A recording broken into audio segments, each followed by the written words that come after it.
দেখে শুনে পথ চলতে পারেন না? তাড়াহুড়ো ছিলাম তো, খেয়াল করতে পারিনি। তুমি সরি। সরি বললে সবকিছু সমাধান হয়ে যায় না, বুঝছেন? ব্যবহার তো খারাপ একটা মানুষ হতে পারে। আই ক্যান নট ইমাজিন কিন্তু একটা মেয়েকে ধাক্কা দিলেন, তার সব শপিং এর ফেলে দিছেন। আপনার মধ্যে কি মিনিমাম ওই যে ওইটা পার্টিসে এক্স্যাক্টলি ওইটা নাই না? প্রথমত আপনি মেয়ে, থাপড়া একদম এখানে সোজা করে দিতাম। ধাক্কা আমি একা দিচ্ছি, আপনিও তো ধাক্কা দিচ্ছেন। তাড়াহুড়া ছিলাম, ধাক্কা একটা লেগে গেছে, এই জন্য আমি আপনাকে সরি বলছি। আপনি তো অবশ্যই ব্যবহার করুন। আপনার মধ্যে কোনো মানে আপনার অডাসিটি দেখে আমি অবাক হয়ে যাচ্ছি। ফাউল কোথাকার।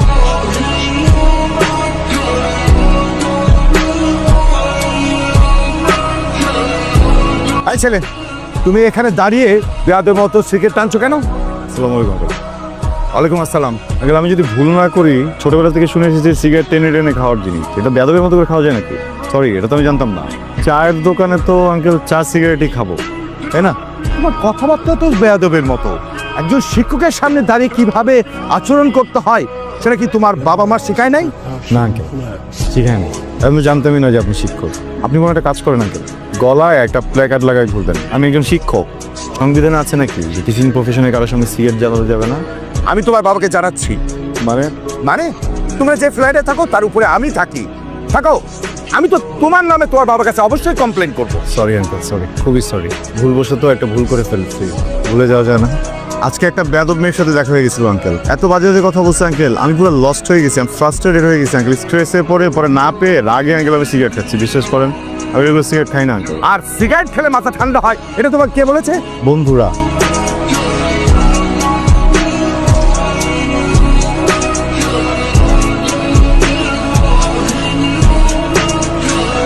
এই হ্যালো, হেই এক্সকিউজ মি, ডান। আপনার তো সাহস কম না, কি আমাকে ফলো করতে করতে বাসায় চলে আসছে আমার? আমি দেখেই বুঝতে পারছি যে আপনার একটা ঝামেলা আছে। আপনি কি প্রোটন? আমি যদি সহজ মস্তিষ্কে সহজ ভাষায় বলে আপনি আমাকে ফলো করতেছেন, উত্তর আছে কোনো? আপনার না ইমিডিয়েটলি একজন সাইকিয়াট্রিস্টের কাছে যাওয়া উচিত। এটাও হতে পারে আপনি অনেক মিথ্যা কথা বলেন। আপনি হয়তো এখন বলবেন আপনি এই বাসাতেই থাকেন। আমি এই বাসাতেই থাকি। ফ্ল্যাট নাম্বার কত? ফোন নাম্বার জিজ্ঞেস করলেন না, পছন্দের রং জিজ্ঞেস করলেন না, পছন্দের খাবার জিজ্ঞেস করলেন না, সোজা ফ্ল্যাট নাম্বার। এই আপনার চেহারাটা আর না দেখেন, যে বাদরের মতো চেহারা, এই চেহারা দেখে কোনো মেয়ে, আমি তো দূরের কথা, ফোন নাম্বারও চাইবেন আপনার, ফ্ল্যাট নাম্বার তো দূরের কথা। একদম ঠিক কথা বলছেন, বাদরের মতো চেহারা না, বুঝছেন? হঠাৎ করেই কোনো কারণ ছাড়া পিছন থেকে একটা মেয়ে আমাকে ডাক দিল, কারণ ছাড়াই কথা বলা শুরু করলো। অকারণে এত কিছু ঘটায় ফেললো কেন জানেন? কারণ সে কারণ ছাড়াই আমাকে পছন্দ করে। ভালো থাকবে।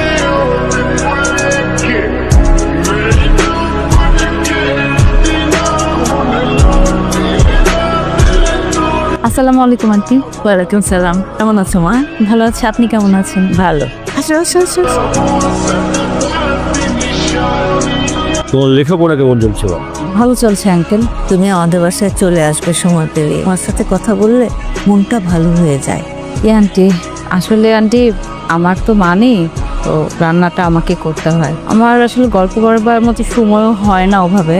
অনেস্টলি আন্টি, আমি একটু আসছিলাম, লবণ লাগবে, রান্না করতে গিয়ে দেখি লবণ শেষ। তোমার যখন যা লাগবে তুমি আমার কাছ থেকে এসে নিয়ে যাবে। আর তোমার এত বাইরে বেরোনোর দরকারও নাই। এই পাড়ার ছেলেগুলি তো ভালো না বেশি। আপনি একদম ঠিক বলেছেন। গত কয়দিন ধরে একটা ছেলে আমাকে এত বাজেভাবে ফলো করতেছে, বাসা পর্যন্ত চলে আসছে। মানে ব্যবহার এত বাজে। তোমার যা লাগবে তুমি আমার ছেলেকে বলবে। আমার ছেলের মতো ভদ্র ছেলে হয়ই না।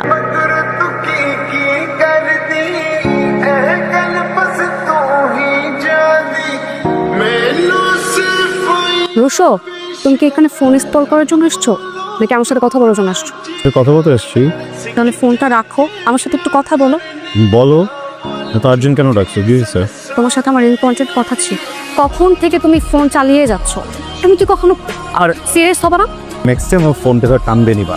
বাপ মাও কখনো আমার ফোন ধরে না, বিষয়টা আমার একদম পছন্দ না। গতকাল তুমি আমার ফোন ধরনি কেন? ঘুমাই গেছি পরে। গত পরশু কি করছো তাহলে?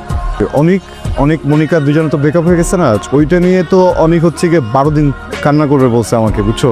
সান্ত্বনা দিতে দিতে আসলে আমার তোমাকে ফোন দেওয়া হয়নি, সরি। তুমি আমার সাথে ফান করতেছো? না না না বাবা, আম সিরিয়াস, সরি। এর আগে কেন ফোন করনি?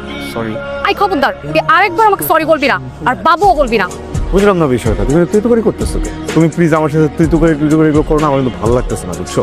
আমার ফ্রেন্ডরা না ঠিকই বলতো তোর আসলে চরিত্রের সমস্যা আছে। তোর সাথে আমাকে রিলেশন করতে একদম নিষেধ করছিল, রিলেশনটা করে ভুল করছিস। তোমাকে একটা কথা বলছি, তোমার এসব গানজর্তি বন্ধনের কথা আমার সঙ্গে স্বপ্ন বলছো, বুঝছো? ব্রেকআপ।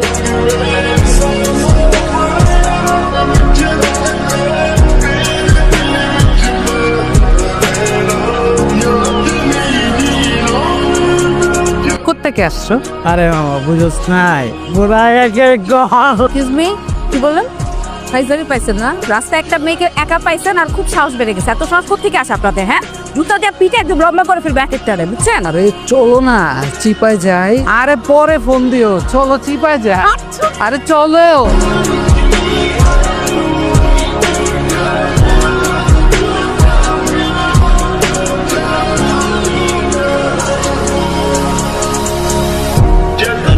সিরিয়াসলি আপনি না আসলে বিপদ হয়েছে। তো আসলে অ্যাকচুয়ালি গুড, নাইস। আমার জায়গায় অন্য কোনো মেয়ে হলে আপনাকে অনেক থ্যাঙ্কস দিত অ্যান্ড অবশ্যই একটা ট্রিট দিত। আমিও আপনাকে একটা ট্রিট অবশ্যই দিব কালকে শার্প বিকেল 4টায়, ওকে? আপনারা আমার কিন্তু একটা খেলা আছে জানেন, একটা মজার কথা শুনবেন। আজকে থেকে কিছুদিন আগে ঠিক এই রেস্টুরেন্টে এই টেবিলে বসেই আমার লাস্ট ব্রেকআপটা হয়। আপনার সাথে কোনো রিলেশনশিপে থাকবে? ও মাই গড, কয়দিন ছিল? বুঝলাম না বিষয়টা কি বোঝাতে চাইলেন আপনি যে আমি কুৎসিত? আজ পর্যন্ত যতগুলো প্রেম করেছি এর অর্ধেক পরিমাণ প্রপোজাল আপনি রকম এই যে আপনার গার্লফ্রেন্ডগুলোর সাথে যে ব্রেকআপ হলো, এটা আমার জীবনের প্রতি 6 মাসের একটা নতুন জীবন যুদ্ধ। আমার কোনো প্রেমিকাই কেন যেন 6 মাসের বেশি আমাকে সহ্যই করতে পারে না। আই গেস আমি আপনার প্রবলেমটা একটু ধরে বুঝতে পেরেছি।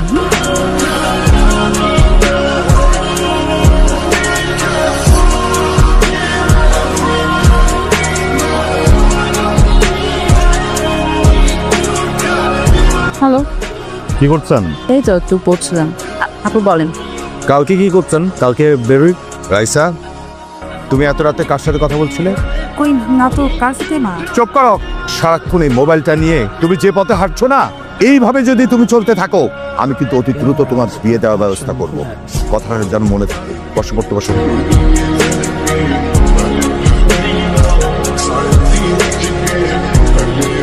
এক গুচ্ছ কদম হাতে আমি তোমার সাথে বৃষ্টিতে ভিজতে চাই, তুমি ভিজবে আমার সাথে?